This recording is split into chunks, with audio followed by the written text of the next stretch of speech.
The road we're on is paved in Garth. Come along on the journey as we explore Garthology. Think of it more as a conversation. I like that. So if this is truly a conversation, then I say let the conversation begin.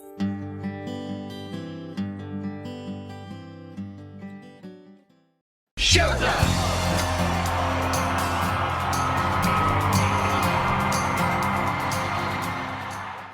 Hey guys, it's Deb. And I'm Pete. And this is where Jess would normally jump in and introduce herself. But as we mentioned previously, Jess has had a family emergency and is not able to record right now. Plus, I'm going to be out of town for 6 weeks, which means we have to get some recordings done before I leave. And with Jess out right now, it leaves us short one host. And we've also decided that Garthology isn't Garthology without one of the three of us. So we didn't want to record any new episodes. But we still want to give y'all some fresh content. So we're going to hit replay on a previous episode, but then Pete and I will come back, we'll chat about that previous episode with some additional thoughts and see if we still feel the same as we did when we first recorded it. Plus, we'll include some new shoutouts to some of our very favorite Garthologists. Yeah, and we hope that you all stick around and listen through the episode again, as well as our new thoughts and shoutouts. We have missed recording and are hoping to bring you some new full-length episodes very soon. But for now, we're excited to share these new thoughts with you. We've really missed our Garthologist and talking to each other about Garth. Plus, if you could all send up some prayers and good wishes for Jess and her family, that would truly be a blessing. So let's begin. For today's episode of Garthology, Season 2, Episode 13, we're going to look back at Season 1, Episode 6. Our review of the first 5 songs on Garth's second album, No Fences. Let's go. Hey guys, I'm Deb. I'm Pete. And I'm Jess. Hello everybody, and welcome to episode 6 of Garthology. Thank you everybody for listening and interacting with us this past week. This week, we will be discussing the first 5 songs off of Garth Brooks' second studio album, No Fences. No Fences was released on August 27, 1990, and it went on to reach number 1 on the Billboard Top Country Album charts. It reached number 3 on the Billboard 200, where it stayed in the top 40 for 126 weeks. It came off the Capitol Nashville label and was produced by Alan Reynolds. So with that being said, let's get to the first song and pass it over to Jess. Hey guys, I have the first song off of No Fences, which is The Thunder Rolls.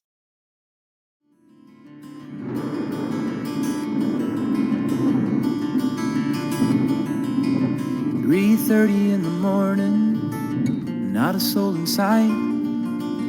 The city's looking like a ghost town on a moonlit summer night. Raindrops on the windshield, there's a storm moving in. He's heading back from somewhere that he never should have been. And the thunder rolls.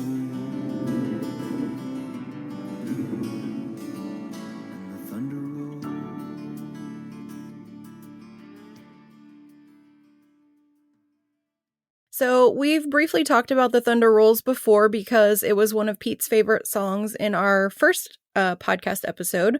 So we maybe won't go quite as in-depth with it as we would have, but we're definitely going to touch on the high points. So The Thunder Rolls was written by Pat Alger and Garth Brooks. And a little background on Pat Alger. He worked with Peter, Paul, and Mary, the Everly Brothers, Dolly Parton. More importantly, he wrote 4 number 1 hits for Garth, including Unanswered Prayers, What She's Doing Now, That Summer, and The Thunder Rolls.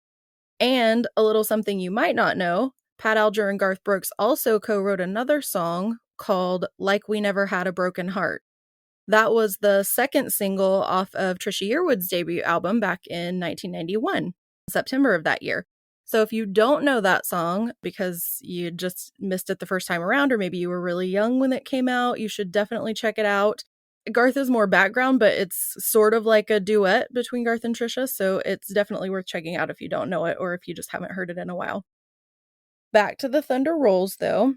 This song was released April 30th, 1991 as the 4th single off of No Fences, and it became the 6th #1 song for Garth on country charts. Pete talked about in our first episode how The Thunder Rolls was one of his all-time favorite Garth songs, and that it was originally recorded by Tanya Tucker back in 1988. It was never released by her until 1995, so Garth actually did get to put it out there first. He also talked about how The Thunder Rolls is played in Cowboy D minor, and that's what gives it that kind of haunting, foreboding sound of the thunder rolling in. One of the things that we didn't talk about, though, that I thought we could talk about this time is how controversial that song was at the time. The video and the song itself both had kind of a tough time out of the gate because of the subject matter. There was infidelity, domestic violence, homicide. If you listen to that 4th verse, it wasn't part of the single, but the live version that Garth sings says she reaches for the pistol kept in the dresser drawer. And you have to remember, this was back before like Dixie Chicks and Goodbye Earl that came a decade later and everyone lauded it. The Thunder Rolls had to kind of really fight to get out there because of all the initial backlash. But I think that it became a hit despite the naysayers. And I would argue that people were ready for that. Like, they were looking for something more real than what they had heard in the past, but it had to work to get out there and find its audience. And I think that's kind of, you always root for the underdog. So I'm glad that it became the huge hit that it is now. Just a great overall song. And I think it's one that people love live. And I'm glad that it made it to where it did. But I know we talked about it before, but did you guys have anything you wanted to add this time around about it? Yeah, I actually was going to mention the extra verse. I like that, and I think it's a great ending to the song. And I can kind of understand why it wasn't included in the original recording because, they try to make it all family friendly. Yeah. We've talked a little bit about that. But I love it in the live show. I think it's a great ending to the story of the song. The thing I've never understood, I guess, you mentioned the video and it was really controversial. It actually got pulled off of like CMT. But I've never understood why the video focuses so heavily on abuse, on the man's abuse to her, because to me, the song is a cheating song. Right. That's what it's all about. So I've always seen the contradiction between the song and the video. And they say, I think Garth has said in a few things that I've seen and read that it is a song about abuse. And that's why the video was made that way. But I just never saw the song that way. I just always saw it as a cheating song. Yeah. Yeah, that's a good point. I guess looking at it that way, then going back to watching the video and listening to the song, when I would watch the video, I was so memorized by what was going on in it. Like, this video is, obviously it wasn't ahead of its time because those things were going on at that time. But, it was a very powerful video, and I never looked at it as a way to deficiate. Yeah, I think the same thing. I think it's a cheating song, but it does focus, looking at it now, on abuse. That's a good point. Yeah, it was also fun to see Garth play a role in that, instead of just kind of standing and being the singer. It was fun to see him be in the story. Although I don't like seeing Garth as a cheater. Right. I don't, and an abuser. It's weird to sit back and watch him in that role, and then towards the end of the video where he sits back and you can see everything going on over his shoulder, like he's watching from the outside in. It's like a dual role type thing. The video was really well done, but very controversial. Yeah, definitely ahead of its time, I think, for sure. I agree. Well, that I think was probably enough for this song just because we have already talked about it before. So I think it's a good time to go ahead and pass it along to Deb so we can pick up with the second song on the album. Okay, I do have the second song. The second song on No Fences is New Way to Fly. Why that they'll find a new way to fly. A new way to fly.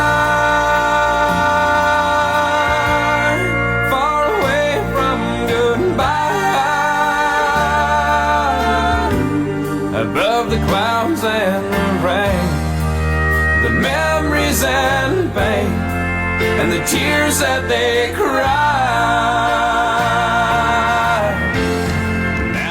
sun's been low. New Way to Fly was written by Garth and Kim Williams.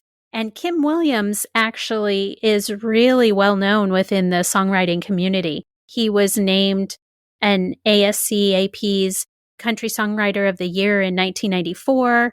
He won the Country Music Association's Song of the Year for a Randy Travis song in 2003. And he was inducted into the Nashville Songwriters Hall of Fame in 2012. So he's definitely well known around Nashville. With Garth, he actually wrote quite a few of Garth's songs with him. Ain't Going Down, Baby Let's Lay Down and Dance, It's Midnight Cinderella, The Night I Called the Old Man Out, Papa Love Mama. I mean, those are some great Garth Brooks songs. And Kim was the co-writer on those. So that's awesome to see that Garth goes back to that well when he knows he's got a good partner. And he works with them over and over again. So I like that. As far as the song goes, for me, it was kind of almost like a throwback to his first album. We talked about the first album and how it was kind of more of an old country sound. To me, this song also kind of has that old country sound. And so it was kind of a throwback in my mind.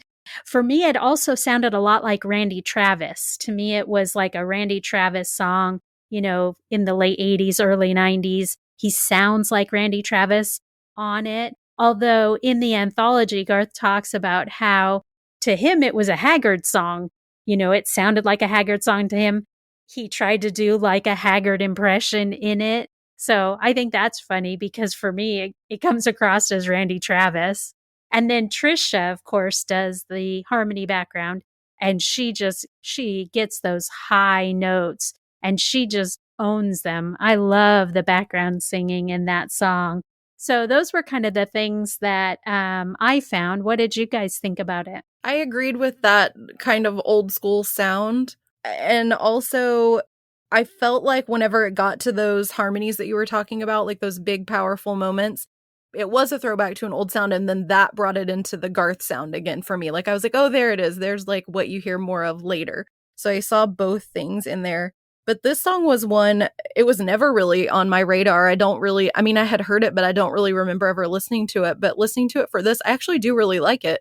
And I'm not sure why it never kind of was on my playlists or anything before, but maybe I'll add it on there now. Yeah. Perfect. Yeah, there you go.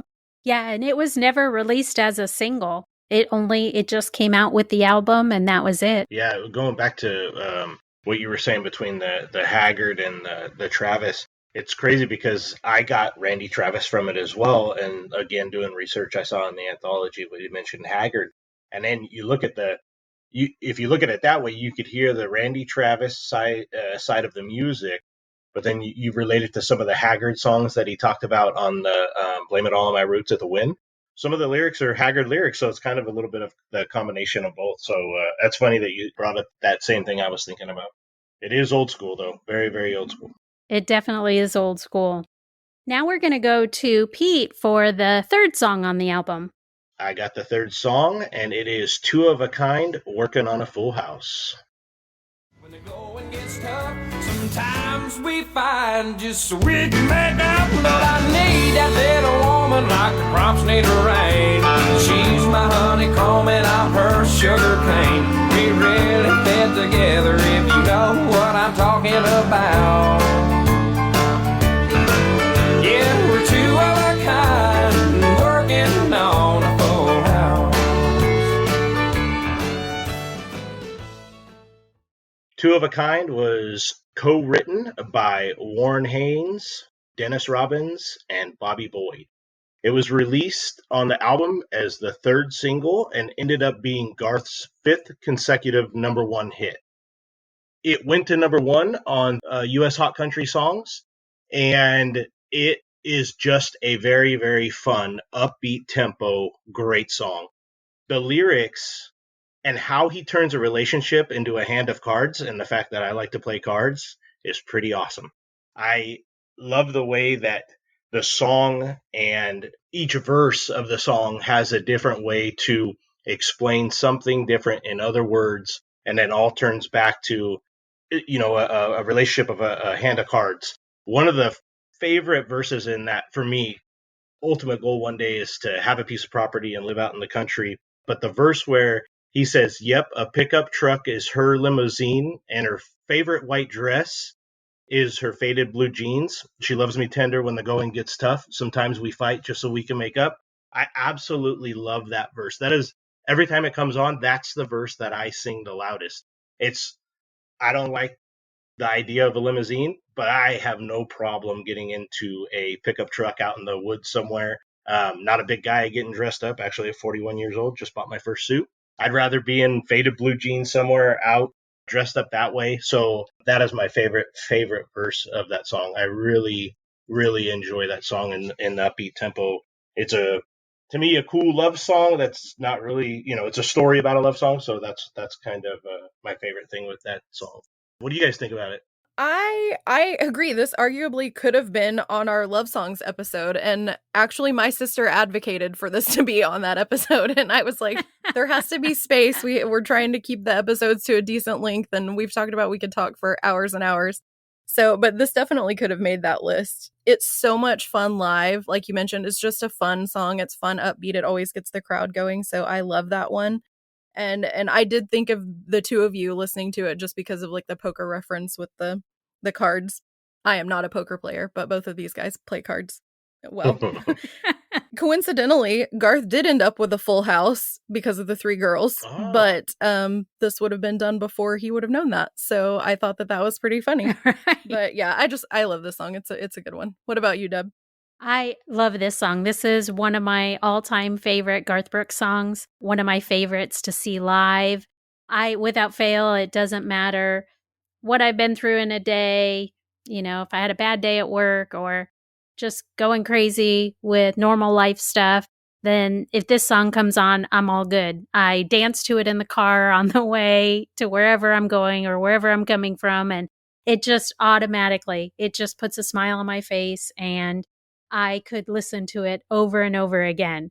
But the thing that I always laugh about, and, we talked about this a little bit before, Garth and the songwriters that he chooses, they often have lyrics that are a little bit on the racy side. And so to me, this song definitely has a couple of those. And so I always giggle like a little schoolgirl whenever he talks about, we fit together, if you know what I mean. I always have to laugh at that every time. I don't care. I'll always be a teenager when it comes to that lyric. I can't help it. It just is. So every time I love Garth. Everything about this song to me, it's Garth. And in a way, it kind of has like an old time, the music part of it kind of has an old time feel. But at the same time, it's so fully and completely Garth Brooks that, yeah, it'll always be one of my favorites. I agree. Yeah. For sure. Another thing with that is also talking about like the live show. When he sings live, his big thing is we're two of a kind, and he'll put up two fingers. I always find myself wanting to do it. We're two of a kind, put two fingers up. So that's another thing that always, it's just, those things we see him live, and he does those little things, a little something with every song. And that's one thing with that song that it reminds me of. Yeah, it just sticks with us. Yeah. So with that discussion finished, we will pass it over to Jess for the fourth song. All right, the fourth song off of No Fences was Victim of the Game. Well, it took a little time, but I guess you finally learned that promises get broken, bridges do get burned. You've been sifting through the ashes, just trying to find a flame, holding on to nothing. You're a victim of the game. This song was written by Garth Brooks and Mark Sanders.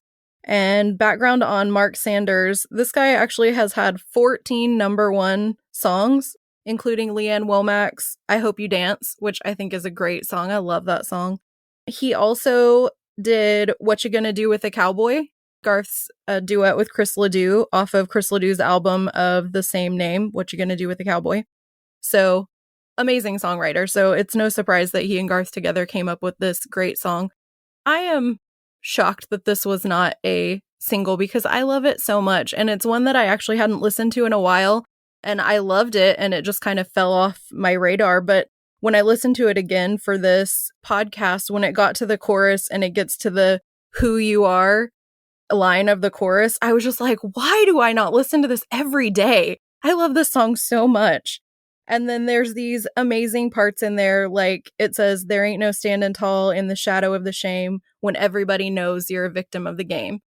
Who can't identify with that feeling of like you just got played or something happened to you that somebody did in a relationship and everybody knows, everyone knows about it. Everyone's feeling bad for you. It's a terrible, like, nobody likes that feeling. And so I think you can hear a line like that and just immediately it gets to, if not everyone, certainly most people can understand that feeling.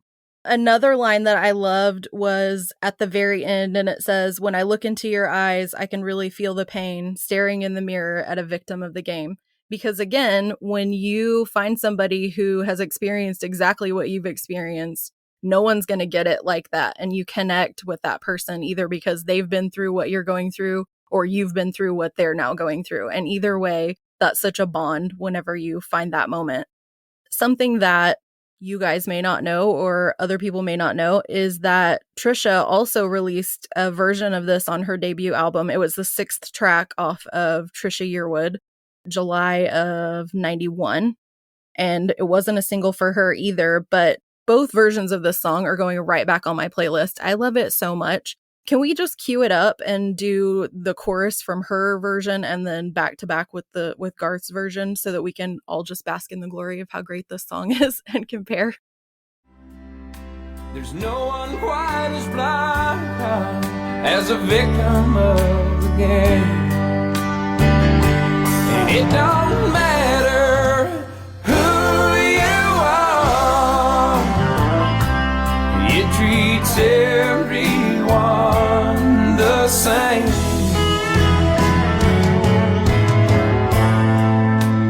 All you need's a heart to be a victim of the game.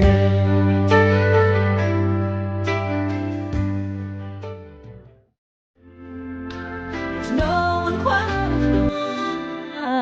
as a victim.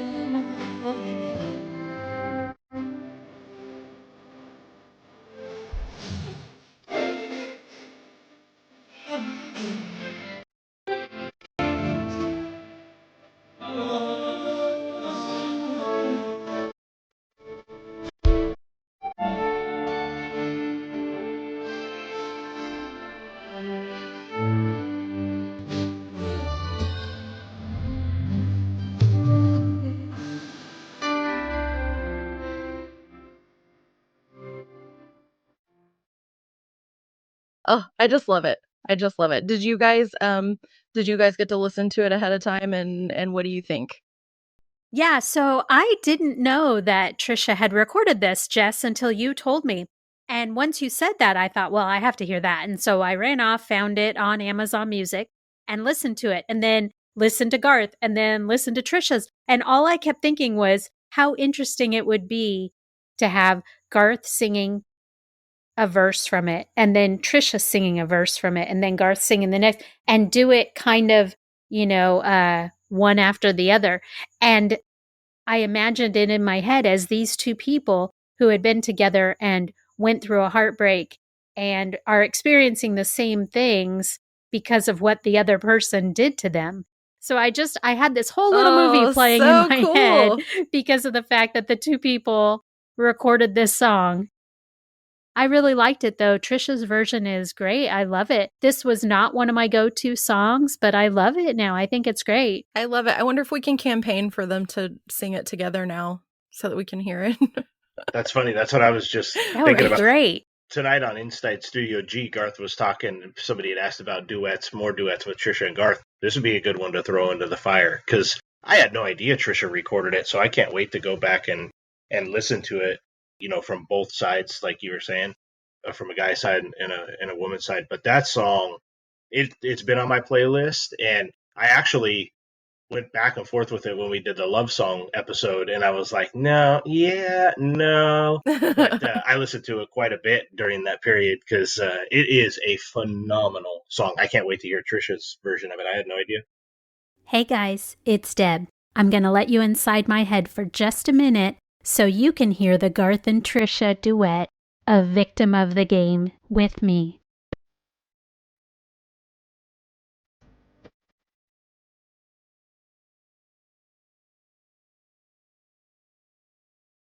That promises get broken, bridges do get burned.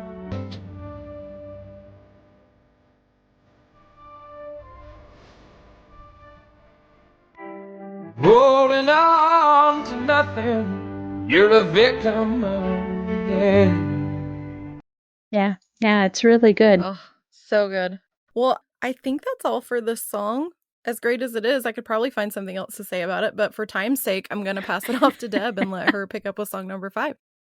Okay, I do have song number 5, and it is Friends in Low Places. I toasted you, said, honey, we may be through, but you'll never hear me complain, 'cause I got friends in low places where the whiskey drowns and the beer chases my blues away, and I'll be okay. I'm not big on social graces, think I'll slip on down to the oasis, so I've got friends. Friends in Low Places was released August 6th of 1990. And if you've listened since the beginning, you've heard we talked about this in our first episode. It was one of Pete's favorite songs. He loves that it's an anthem, and it truly is. Like just recently, Pete and I were at a wedding, and the intro to this song started, and everybody knew it, and we all started dancing, and it was fantastic because it's a great song. It was Garth's first single off of this album, No Fences. It spent 4 weeks at number 1. And it won awards for Single of the Year at the ACMs and the CMAs that year.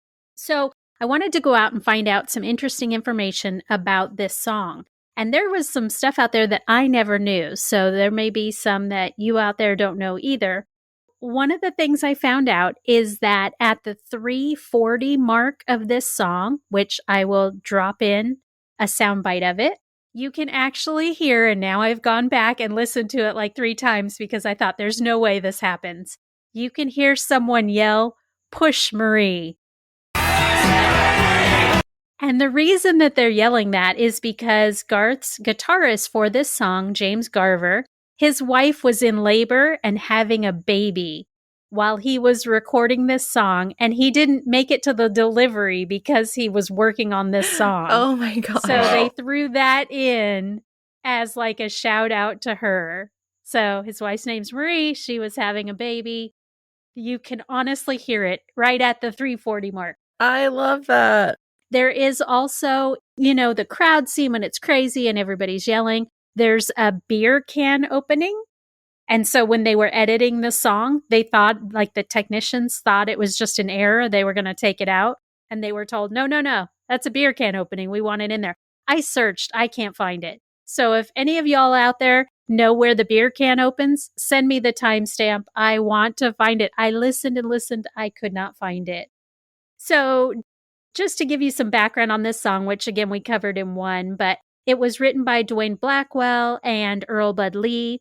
They actually were at a bar drinking, getting drunk, realized they didn't have any money to pay the bill. And so Lee said, "Don't worry, I've got friends in low places. I know the cook." And so they didn't write the song right then. They just took that down as a note. And a few months later, they were at a party. They were kind of checking out the scene. It was a singer's party in Nashville. And they were kind of watching the party around them. And they started to think about that phrase that he had used, friends in low places, and checking out the scene around them, and just started building the song from there. And then it kind of wrote itself right there at the party. They were even taking lyrics down on a napkin. And actually, if they had given it to Garth just a few weeks sooner, he would have put it on his first album. But his first album was already set. And they actually asked him to record the demo. So he did, which at this point, because his first album was out and it was doing well, but it wasn't No Fences yet. It hadn't broken any records. So they asked him to record the demo, and he did. And it was actually the last demo that he ever recorded was for Friends in Low Places. So Mark Chestnut was offered the song because the writers were afraid that it would just get left by the wayside. So they gave it to Mark Chestnut, and Mark Chestnut recorded it, and it's on his Too Cold at Home album. So I will also drop in a little sample of that because it's completely different. I did not know that. Yeah, it is not the Friends in Low Places that we know.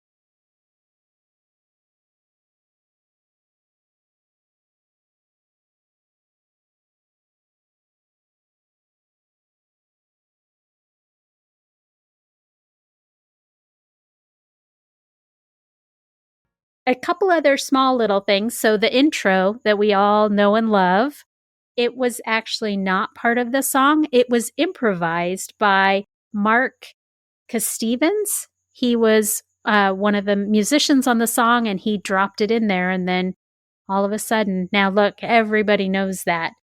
And history was made at that point. And then one other thing, the Oasis that they talk about going to is actually a real bar in Kansas. James Garver, the same guy whose wife was having the baby, grew up in a town that had a bar called the Oasis. And so he got that thrown in there. And actually, one more final thing. I just have a lot now. I can't remember if Pete mentioned this or not in the first one, but I'm sure everybody out there knows. And if you don't, you have to get a live version of it. There is a third verse that Garth only sings in concert. It's not available on the recording. So if you haven't seen him in concert sing it, it's the best part of the whole show. Chris Ledoux and this are to me, the best parts of his shows. I love those. That's what I had. Such a great song. I really love this one. And you talking about the Oasis, that's my favorite part live is when everybody sings out that line, slip on down to the Oasis. And it's just such a party, such a great time at a live show. Yeah, it is. Definitely. And how noticeable the song is with just 3 little chords that, from a guitar in the beginning, and then the entire place just erupts. Mm-hmm. I could talk about the anthem all day, and it's crazy that you mentioned it because we had just got done recording that episode, and then we went to the wedding, and we heard it, and you and I from across the room just dead looked at each other. There probably wasn't no more than 10 people in that entire wedding that listened to country music. There was 86 people that attended, and every single person knew the words, including kids. It was unbelievably fun. That's exactly what we were talking about on the podcast. Right. And in that moment, the dance floor was more crowded than it had been for the entire other parts of the wedding. No matter what other song came on. During this song, it was filled. Everybody was there. Yeah. So much fun. Okay, so that is it for this week's topic. The first 5 songs off of the No Fences album. Hey guys, it's Deb and Pete back here in the present. So listening back to that episode, what's really amazing to me is that No Fences stayed on the top 40 chart for 126 weeks. Like, that is crazy when you think about it. 126 weeks is 2 years and 4 months. It was a long time. Right? Yeah. It was in the top 40 for 2 years. Like, that's crazy. It's crazy how they talk about how the album bounced back and forth. Like it would be up top, somebody would come in and knock it off, and then bam, it'd take the number 1 spot again. And it bounced around with a whole bunch of very, very successful artists in genres at that time. It's Man, that's a long time. Holy Yeah, that's a moly. long time. 2 years it stayed in there. Yeah. Okay, so let's get right into the songs. So, first song right out of the gate, Thunder Rolls. Like, Yeah. come on. That's such a great song written by Garth and Pat Alger. And I did find a new tidbit about Pat that we hadn't talked about previously. So, not only did he write the Thunder Rolls for No Fences, he also played acoustic guitar on the album. He did harmony and backing vocals for the album. So Holy I thought that moly. was cool. Yeah, Like, I that's didn't like, realize that. talk about being involved with the song from start to finish. That's a great little piece of trivia. Yeah, and I don't even know that it was just on this song. I didn't get specifics about what he did, but it could have been the album as a whole. Like, he may have done different things on different songs, but I thought that was really cool. Yeah, and he's wrote so many different songs for Garth. I'd be interested to see if there's any other songs that he's written, even on other albums, that maybe he was more involved with like that. Right. Jess mentioned it in this episode. She mentioned Trisha's Like We Never Had a Broken Heart, which was written by Pat Alger. Yeah. And as a matter of fact, I was interested in listening back after what Jess said about it. I'm going to drop in a snippet of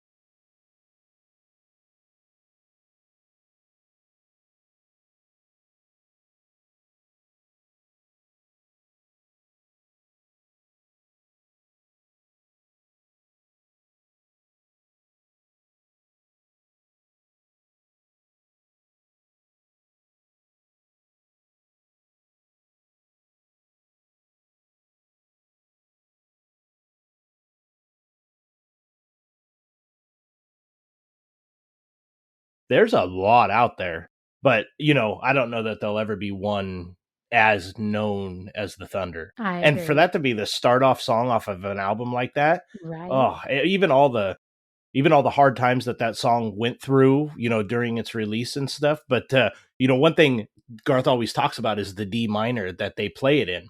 And it's funny because I don't know anything about playing a guitar, although I'd love to learn.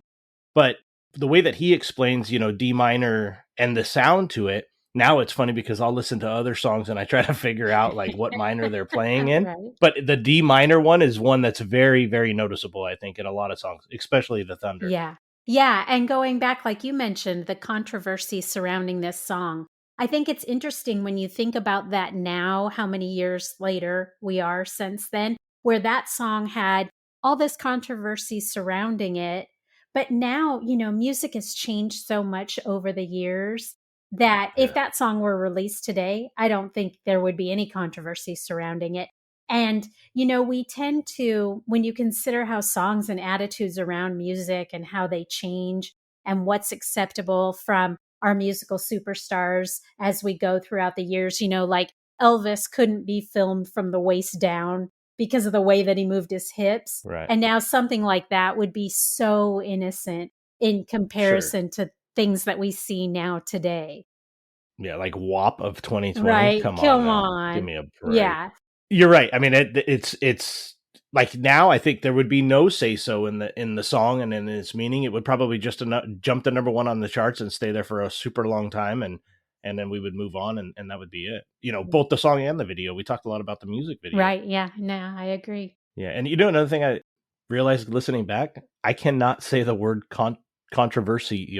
I can't say that Controversial? word. Controversial. I can't say it. That's awesome. Yeah. All right. So let's go on to song number 2. Song number 2 was New Way to Fly. What did you think about that one? One thing I did not notice the first time that we talked about it, and when I listened to it before, but now listening to it and replaying it, the amazing background vocals in that song. Like, I never realized how powerful they were and how much they meant to the overall sound of that entire song. I always loved the song. It's got that old school sound. I really enjoyed the song long before we covered it. and one that I enjoy when it comes up on the playlist. I turn it up, a little extra louder, like I do with a lot of the ones that I really enjoy. But yeah, I didn't realize those backgrounds. It's so funny that you mentioned that, because that's exactly what I talked about in my notes for this, is going back to how Jess made a really good point about how with Trisha there, like it's so powerful and it makes it so much more of a Garth song because of her background vocals. Yeah. It's crazy because it seems like more than any on this album, I have other notes, on some other songs as well, about that buzz. We talked about the buzz between Garth and Trisha on this album and their duets together, or the background, and how she became that Garth sound. And that's a very good song to take that from and move with it, because it is that the backgrounds just move that song entirely for me. Yeah, I agree. So then going on to song number 3, Two of a Kind Working on a Full House. I like how you pointed out in the original episode that the lyrics in this song are such a great twist of phrase. Like it's so perfectly phrased. I love that about this song. Yeah, it tells an entire story by different little phases that go together. I can never talk enough about Two of a Kind. Like, it is as country as it comes. And the way that Garth pitches his voice in different areas of the song, I literally would be lying if when that song comes on and I'm singing it, I don't try to change the pitch in my voice to match Garth's voice. It's a lot of fun. You can tell he really enjoyed recording it, and just told a story about her sister trying to get this on the Love Song episode. Yeah. That song very well could have made it on that episode, had one of us picked it. Absolutely. And then she referenced, Garth's Full House, now with bringing in the girls and Trish, and just such a fun song. Yeah. And I really enjoy that one. Yeah, and I like, I also found on the liner notes, I like what Garth says. One of the things he says about this song, he says, and to this day, even though it's a small, lighthearted song, it's one of the strongest parts of our live show. People just seem to connect with this song. This is a big point to writers and artists out there, especially myself, that sometimes intense gets the point across, but don't forget to show them your sense of humor. Yeah. And that's such a good quote, because it's a song that tells a story that everybody gets to, and there is a little bit of humor in it. And, he's right. It absolutely fits that song so well. Yeah, it's a perfect quote for that song. I agree. Absolutely. Okay, so then we'll go on to song number 4, Victim of the Game. So I think this is such a great song. It's so good. Yeah. And I actually, looking back at it now, I found that I pretty much overlooked it for a lot of years until we started doing this podcast. And I'm so glad that this podcast reintroduced it to me, because I just kind of I knew it at the time and I just kind of skipped over it. And now it's brought it right back to me. It's such a great song. And then I love too what Jess mentioned about it, about the fact that Trisha had recorded it, which I never knew that until Jess told us when we were prepping for that episode. And I love Trisha's version of it. And then I love how in my head, it all sounded like a duet to me. And then editing those pieces of that song together. Are you reading my notes right now? Unbelievable. That's the thing. I wrote, going back and listening to Trish do the song, my notes say, wow, wow, wow, how good is she? And I had no idea. So obviously I went and listened to it, and it would be a great duet between them. But the way that you edited and put the two of them together as in doing that as a duo. Right. Sharing each verse. I love that. I want that to be recorded right now.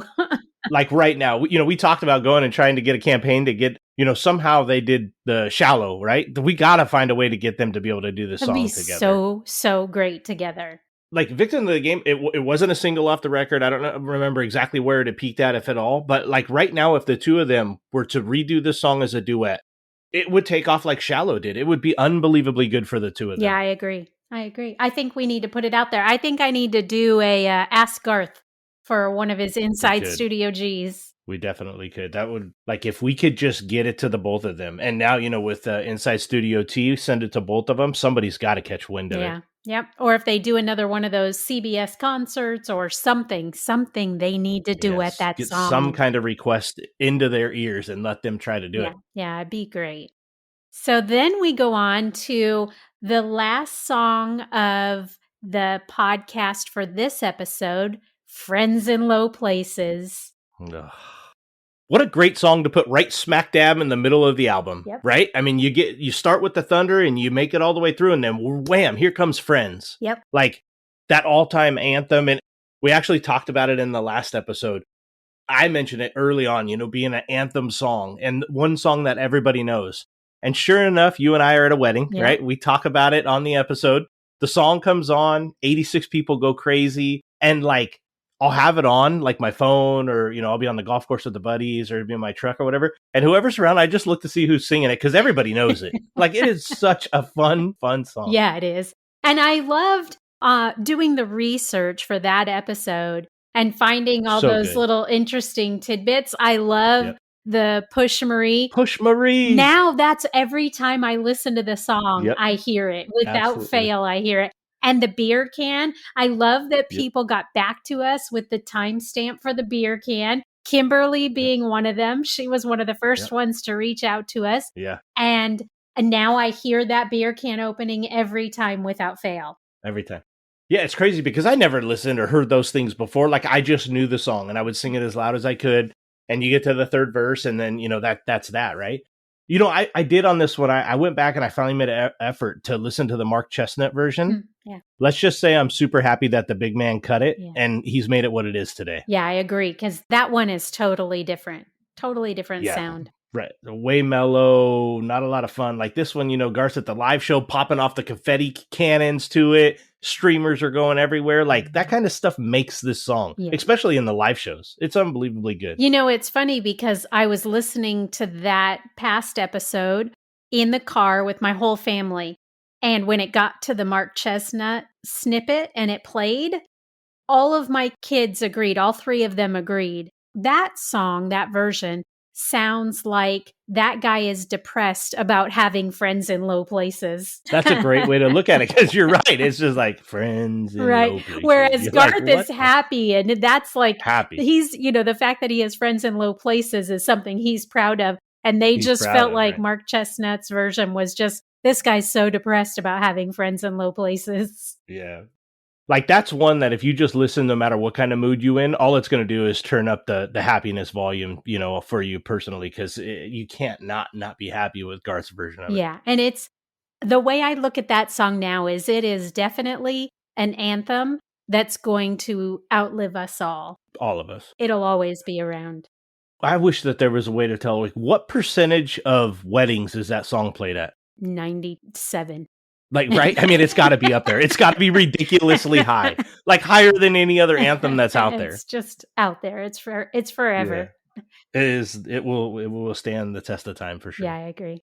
Okay, guys, that wraps up our updated discussion of the first 5 songs on Garth's second album, No Fences.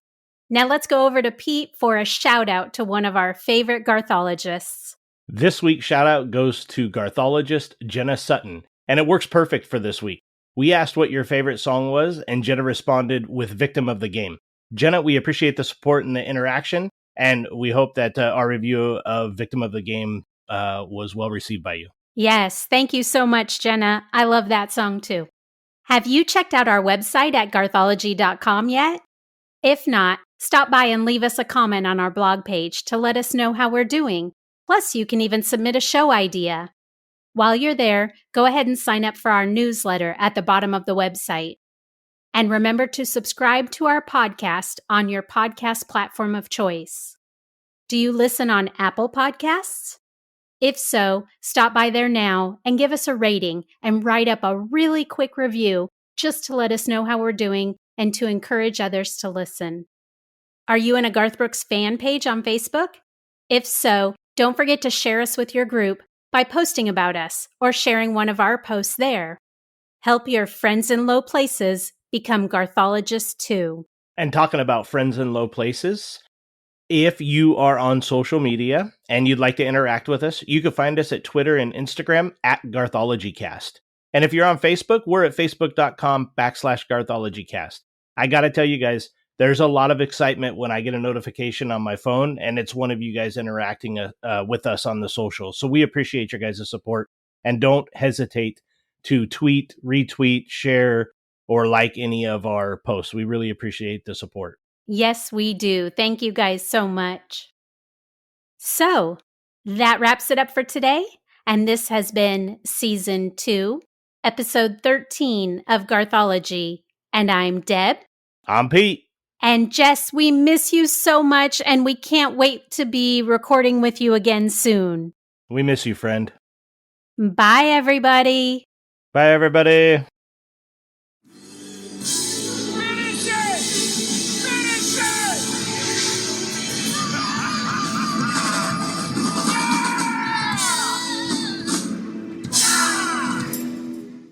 Jess, do you hear her? No, I thought it was just me. Okay. All right. I totally put my microphone on mute because Rocky jumped up, and then I completely forgot that I did I it. kept kind of glancing at Pete. I'm like, is he listening to her? I'm like watching her go, and Jess is like, and I'm like, what am I missing Rocky here? jumped up, so That might be our ending this time. She was so I was like, whatever she's saying is awesome because she's in it right It's now. amazing. Holy shit.